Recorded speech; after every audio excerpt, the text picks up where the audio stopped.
نبی علیہ الصلوۃ والسلام مبارک امام بخاری په بخاری کې یو حدیث مبارک روایت کړی دی.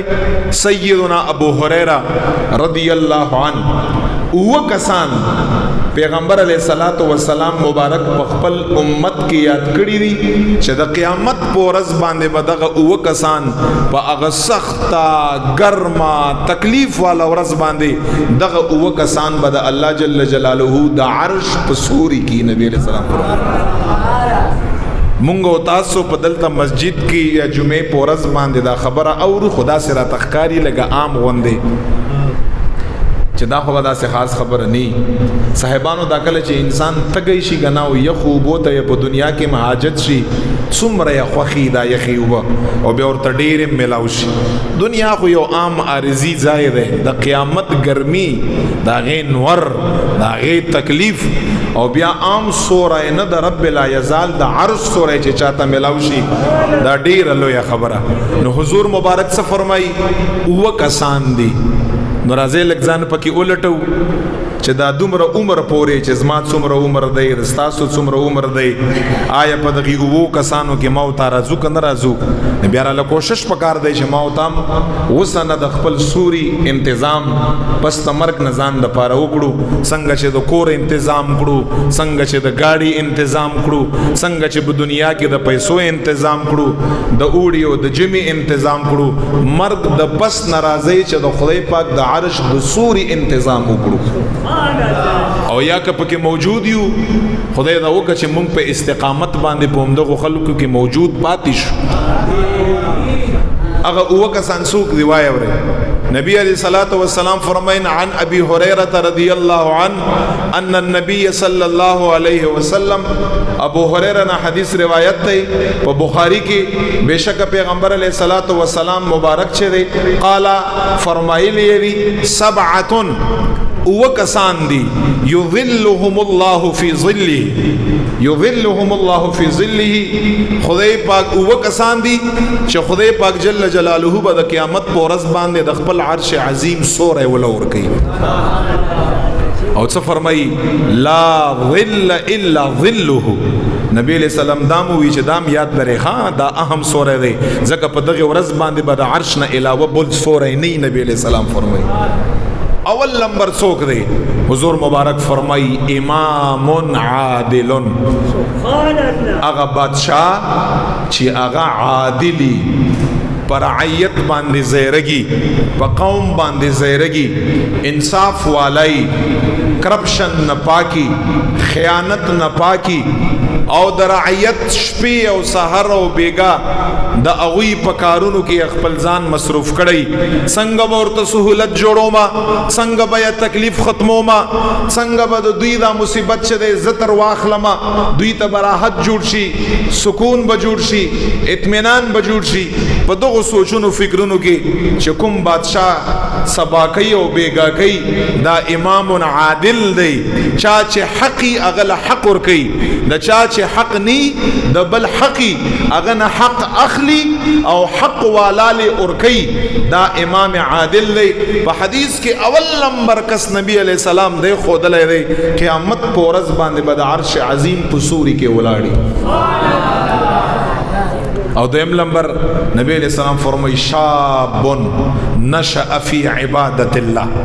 حضور مبارک فرمای دویم نمبر دا لټری د چارا وتل دا حضور مبارک فرمای شاب اغه ځوان نشأ فی عبادت الله چې خپل ځواني او زندگی د الله په عبادت کې تیر کړي. نمونږ او تاسو په کار د چې یا په ځواني عمر کې یو چې دا ځواني زمونږ او تاسو نه د عبادت نه خالی تیر نشي او بیا خصوصا فرایض چې کوم فرایض دی 15 وخت مونږ دی روزه ده زکات دی حج دی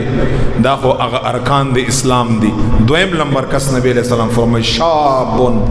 نشأ فی عبادت الله. او دا تاسو چې کوم سپینګری کسانی ک تاسو ځواني په عبادت کې تیر کړي و سپینګری شوی تاسو هم قسم د قیامت پورز باندې د الله د عرش په سوري کې ولاړې صدا سے خبره نه ده چې دا نن نه دا خبره ده دینه مخکې نه وه مخکې تاسو زما امید دی چې موږ نه تاسو په خپل وخت کې تکړه وئ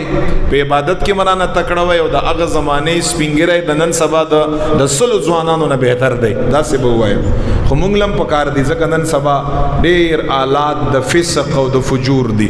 یو د زمونږ استادو په لاس کې دا موبایل دی او په هغې کې دا فتنه بک دی او داسې نور څومره ټیم ما استانه خرابوي هر یو انسان سره زه به خبره خپل ځان نه وکړم ما سره هم دی په جیب کې دا نیمه ورځ رانه خرابوي او نورو خلکو سره هم دی نیمه ورځ هغوی نه خرابه که همدا د عبادت ټیمي دا په دغې موبایل کې موتانه ځای شي موبایل دا د ضرورت سیز دی بس محدود یې استعمال کړه چې څه شي دپاره راوتی دی دغه زندگی به زما ستا خرابه شي او خدای د مکه دغه لوی فضیلت نه به دغه ځوان الله د مکه محروم شي چې د عرش عظیم سوری دی دریم نمبر نبی علیہ الصلوۃ والسلام فرمای رجل قلبه معلق فی المساجد دریم نمبر هغه انسان دی محبوب میں فرمای چې جمعات سره یې په زړه کې مینه ډېرې بس دا زړه یې جمعات پورې انختی ان ټیم یې چې بس اوس جمع ټیم وای چې جمعات لتلی وای اوس د جمع ټیم وای او جمعات لتلی وای او جمعات کې ناست وای جمعات کې ذکر کړی وای جمعات کې تلاوت کړی وای جمعات ته نه نوځي او ترې نه نوځي دا هغه سړی چې زړه یې تړلی مسجد پورې دریم نمبر حضور مبارک فرمایي قیامت په ورځ باندې با د الله د عرش د سوري لاندې دغه انسان مولاړي درې کسان څلورم نمبر نبی علیہ السلام فرمایي ورجلان تحابا فی الله اجتمعا علیه وتفرقا علیه حضور مبارک فرمایي هغه دوه کسان ملګري چې سره یو ځای کیږي د الله د رضا لپاره سره کینیم د الله د رضا لپاره سره جدا کیږي د الله د رضا لپاره دوستانه یا د الله د رضا لپاره مینا یا یو بل سره د الله د رضا لپاره دا صاحب دی ما ور سره مینا دا زکه مور سره مینا دا چې نیک دی صالح دی عابد دی زاهد دی صدقه کوونکی دی تلاوت خوان دی ذاکر دی الله جل جلاله عبادت کا عابد دی ما ور سره مینا دا کور سره یو ځای کګیم د الله د رضا لپاره که تر جدا کګیم د الله د رضا لپاره که دوستانه ور سره کا که کینی پسی که چرته الیک سلیک ارش درش وغیره ور سره صرف اور صرف د الله د رضا لپاره څنګه چې نن مونږ او پتاسو کې نشتا که چا سره تعلقي د دنیا د غرض د پاره که چا سره تعلقي د پیسو د پاره یا ما عزت را کما د عزت د پاره یا ما سخ وخت کې پکار راشي هغې د پاره دغه دوستانې زما او ستا په آخرت کې پکار نه راځي تحابا فی الله اجتمعا علیه وتفرقا علیه خدای د رضا لپاره یو بل سره مینه کا مسلمان نبی علیہ السلام فرمایي دغه دواړه کسان په قیامت په ورځ باندې د الله د عرش په سوري کې ولاړي څلور قسمه خلک پنځم نمبر نبی علیہ السلام حدیث کې فرمایي بخاری ورجل دعته امرأة ذات منصب وجمال فقال انی اخاف الله دا حدیث الفاظ ارتوایم نبی علیہ السلام فرمائی پنځم نمبر هغه انسان دی چې یو حسینا جمیلا خیستا د خاندان والا ذات منصب خاندان والا ذات جمال حسن والا دغه انسان لنعوذ بالله دعوت ورکه د زنا ځان طرف ته مایل کا مکور ته ملاوشي وصیه په برشي په زنا باندې هیڅوک نه او چې کله دی را نږدې شي دی دغه زنانه ته وایي فقال انی اخاف الله دغه رجل دغه ځوان دغه انسان دغه زنانه ته وایي چې یاره زه نشم کولی ولې زه خپل رب نه یریږم مرگ دی رب ورتگ دی زما رب ګوري انی اخاف الله. نبی علیہ السلام دا صرف یو گناہ او خدا دا سه چې هر گناہ کا او وایي چې انی اخاف الله زه څنګه وکړم ک هیڅوک زما نه ګوري زما رب زما ګوري زما رب زما ویني. الله فرمایي چرته به پټ شي ان الله بصیر بما يعملون. کله فرمایي والله علیم بالظالمین والله علیم بما تعملون. مختلف آیاتونه څه چې کوي ما ته پته لګي څه چې کوي زی وینما څه چې کوي سمیع بصیر زی اورما مانم یو شیم پټ نه دی ځکه دا انسان وایي چې زه رب نه یریږم. نبی علیہ السلام فرمایي 5 نمبر قیامت په ورځ به د الله د عرش د سوري لاندې دغه انسان ولاړی. 6 نمبر نبی علیہ السلام فرمایي ورجل تصدق بصدقه. 6 نمبر هغه انسان دی چې قیامت په ورځ باندې به د عرش عظیم د سوري لاندې ولاړی چې د خدای پاک جل جلاله د رضا لپاره صدقه او خیرات کا. او څنګه صدقه او خیرات کا؟ نبی علیہ السلام فرمایي چې په خلاص باندې ورکی چې ګڅ لا تعلمه بشماله چې ګڅ لاس ته یا پته اون لګي په دغه صدقه باندې چې دا صدقه ما وکړه. یعنی دینه دا مراد نه دی چې دا یو لاس پټ کا په بل، یعنی اخلاص مراد دی. الله جل جلاله د رضا لپاره صدقه کا. نبی علیہ السلام مبارک فرمایي هغه انسان دی قیامت په ورځ باندې به د عرش عظیم په سوري کې دا ولاړی. او 9 نمبر انسان پیغمبر علیہ السلام مبارک خود لري ورجل ذکر الله خالیا ففاضت عیناه. نبی علیہ السلام فرمائی 9 نمبر څوک دی؟ 9 نمبر هغه انسان دی رجل ذکر الله چې ذکر کده الله جل جلاله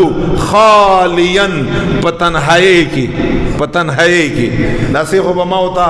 تسبیح په ارزه کې راوخلو او پاګې باندې بلا اله الا الله ویو زړه کې به یو چې کچرته یو دو کسان راته وکاته ذاکر یې راته وي انسان دې کمزور دی دا خیالات راځي نیک راته وي تقوادار یې راته وي فلان یې راته وي نه ک ښکارا ذکر کړي او ستانیت برابرۍ په دې باندې ثواب شته. دا څنګه چې ثواب خو بهتر ذکر هغه دی خالیا چې په تنهایی کې رب یاد کړي. او څنګه یاد کړي؟ نبی علیہ السلام فرمایي ففاضت عیناه دغه ذکر د رب سره سترګو نه اوښ کې توې کړي رب ته وژاړي ستا په سترګو بړو اوښ کې راتوي شي او ستا باڼه په اوښ کو باندې لاندې شي او ذکر الهی کې په تنهایی کې مصروف. نبی علیہ السلام فرمایي دا هغه 9 نمبر خوش قسمت انسان دی چې د قیامت په ورځ باندې به د الله جل جلاله د عرش عظیم په سوري کې ولاړی. دا و کسان ما تاسو ته بیان کړ. او د زمونږ د موضوع 2 نمبر ګوره امام عادل پسې 2 نمبر کس څوک خودلای د غزوان شاب نشأ فی عبادت الله.